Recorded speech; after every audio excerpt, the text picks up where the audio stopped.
Hi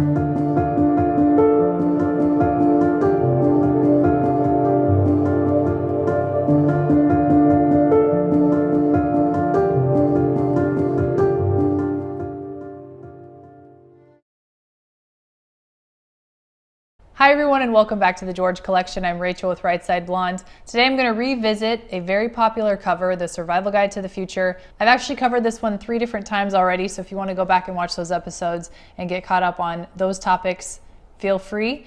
But today I'm going to talk about Social Security and the actual Survival Guide to the Future article inside of this magazine. So let's go. This magazine in particular has garnered a lot of attention, and it's mainly for the Survival Guide to the Future section that talks about Platform 2020. While that article is interesting, and we'll get into that, I found it interesting that there were also a lot of articles on the topic of Social Security and the older generations. For instance, there's a fiction section and it's got a story called Elder Skelter. I'm not going to read it, but it discusses the topic of what to do with Social Security. A couple pages later on the rant page, written by Peter Peterson, there is another article about Social Security, and it says, Peter Peterson warns leisure-minded boomers that retirement is still far, far away. And the headline says, we collectively closed our eyes as America was turned inside out. So both of those articles talk about the potential future crisis of Social Security. And if you look on the front, it even says, the end of Social Security, what's broken and how to fix it. So this is a very big topic in this magazine. So now let's move on to the Platform 2020. It says, no politician ever lost a vote by invoking the future. You know, our children deserve a better one. And Bill Clinton is building a bridge to a brighter one. It's the most overused word in the political lexicon, yet details are, as usual, sparse. What does the future hold? A new world of promise or apocalypse? We launched a discovery mission to the next millennium to find out what's on the other side. So buckle your chin strap and hold on as George enters the time warp and reemerges in the year 2020. This article is labeled A Nation's Future Foretold, and it has different categories. So the first one is transportation. It talks about what's happening now, and then it says fast forward to 2020. I'm going to read the 2020s to hear what they predicted back in 1997 for 2020. All the cars of the future will require special sensors if they have any hope of making it off the ramp onto the automated highway system. In this elaborate version of cruise control, cars drive themselves on lanes equipped with sensors. And get ready for the Jetsons-esque Sky Car developed by Moeller International, an aviation research and development company in Davis, California. This small flying commuter vehicle will be tested later this year. Other identified flying objects, NASA is currently testing the high-speed civil transport, a faster, bigger, more fuel-efficient Concorde due as early as 2010. At a speed of Mach 2.4, which is approximately 1,500 miles per hour, it will make the trip from LA to Tokyo in 4.5 hours. With the new global transportation network, you'll be able to transfer easily from one mode of travel to the other. Under the environment section for 2020, they predicted that we would have pollution-eating microbes that would gobble up ocean oil spills. Kind of interesting. Under the education heading, for 2020, they said, in addition to reading, writing, mathematics, and computer literacy, a high school diploma will certify mastery of soft skills now required for good jobs in an economy in which most simple tasks, assembly line work, for instance, are done by computers and robots. These skills include the ability to make written and oral presentations and to work in groups to solve problems. Tests will no longer be multiple choice. Using virtual reality technology, students will have to solve complex simulated problems on computers using video, text, and sound. Scores for these exercises will make it easier for parents to know whether schools are effective.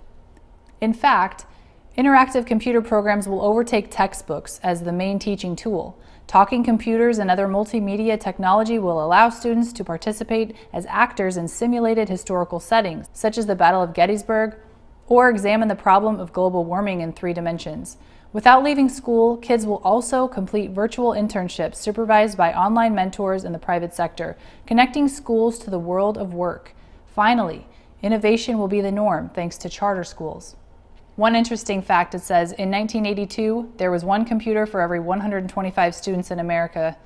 In 1995, there was 1 for every 10 students. Well, I think everyone has one now, and probably an iPad and a cell phone too.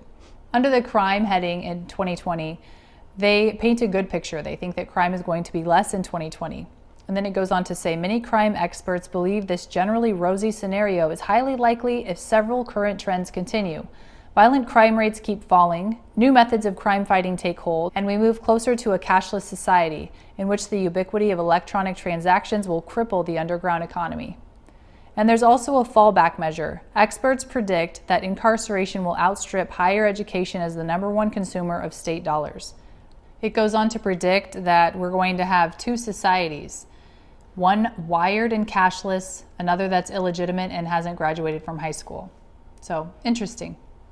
All right, the next topic is disease, and I think most of you have probably seen this one already, but very large, right in the center of the page, it says, worst case scenario, an overpopulated planet choked to extinction by a lung-attacking virus. So let's read what it says for 2020.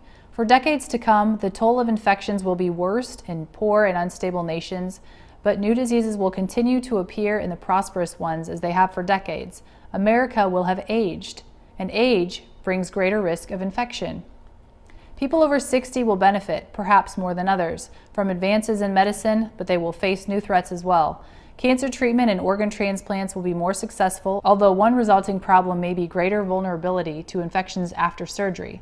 As more people live longer, they will spend more time in hospitals and nursing homes exposed to the drug-resistant microbes.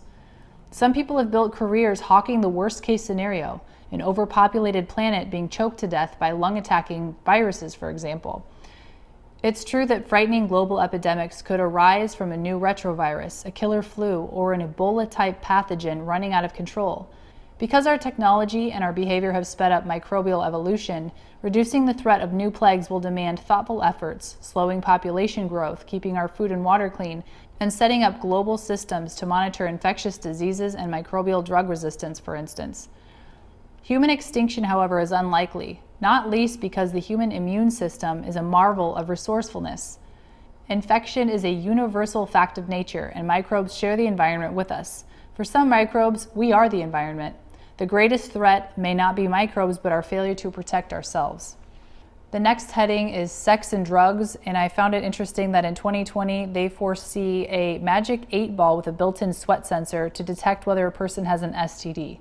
Essentially, you just put this in the palm of your partner's hand and then it will tell you if they have an STD. Kind of interesting.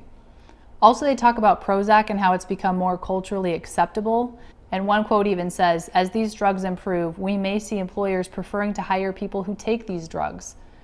One of the drug and research institutes even saw a greater acceptance of psychedelic drugs, citing the federal government's recent decision to resume a long, mothballed study of LSD as a treatment for alcoholics, and acceptance of stimulants such as low-dose cocaine, which is widely consumed in Bolivia and is considered no more dangerous than caffeine. Under warfare, I found this one really interesting too. There's a large quote that says, rogue warriors could wreak havoc in cyberspace where an attack on US computer systems could disable the military. Under warfare for 2020, it says, one thing is certain about war in the future. It will take place on new battlefields. One of them most surely will be outer space. Whom America will be fighting is harder to predict. Maybe another superpower such as China, or the US might weigh in on civil wars and regional disputes in, for example, the Middle East or between the Koreas. It talks about long-range missiles and armed drones will handle many of the tasks of today's tanks and fighter planes, so they predicted the drone attacks. Rogue warriors will become more dangerous, armed with chemical and biological weapons, ballistic missile systems, cheap satellite imaging, and pinpoint navigation systems. They could also be dangerous in cyberspace, where an attack on computer systems would disrupt the entire nation and disable the military, a sort of real-life version of the movie War Games. The last category here is food, and I think they got this one pretty much dead on correct for 2020. Two factors will always matter most in food selection: price and convenience. As a result, Harry Balzer, a consumer marketing researcher based in Illinois, guesses that hamburgers will rank, as they have since at least 1975, among the top 3 favorite restaurant entrees. But the most salient point about the future of food, it seems, will not be what we're eating, but who is preparing it. Cooking at home is likely to be reduced entirely to hobby status. The kitchen will be the great recreation spot, claims Clark Wolf, a New York-based food and restaurant consultant. The vast majority of daily meals will be prepared by professionals to be taken home or delivered, perhaps to specially designed refrigerated drop-off slots in the facades of homes. Is a prepared food society a sign of cultural decline or a scheduling triumph for people who have better things to do than chop and saute? Says Balzer, who has studied the increase in takeout eating, we'd be moving in a direction we all want to go in, toward having our own cook. Well, I wish that was true, but not so much. What I found really interesting about the selection of articles in this magazine upon looking further is that there's 2 articles about Social Security, and then we have the Survival Guide to the Future where it talks about the older population. Knowing what we know now about the lung-attacking virus and who it attacked most, I found it interesting that there were 2 articles about Social Security and the older population. It was even on the cover as well. And then we talk about the lung-attacking virus. It's kind of an interesting combination if you think about it. Could it have been deliberate? Who knows? What do you guys think? I'd love to know your thoughts. That does it for this week's episode of The George Collection. Thank you so much for watching. Have a great week, and I'll see you next time.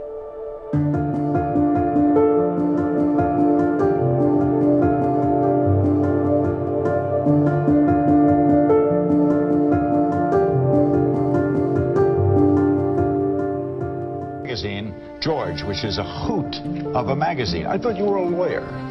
I was. What happened?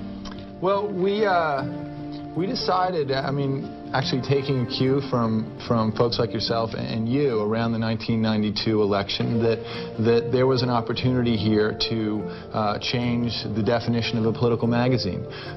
Certainly the way Americans were accessing information about politics and politicians was changing.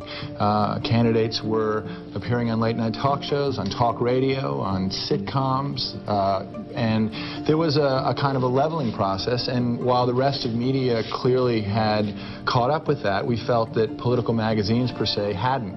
Your mother was a hell of an editor at Doubleday. That's what I hear. Would she have liked George? I think she would have.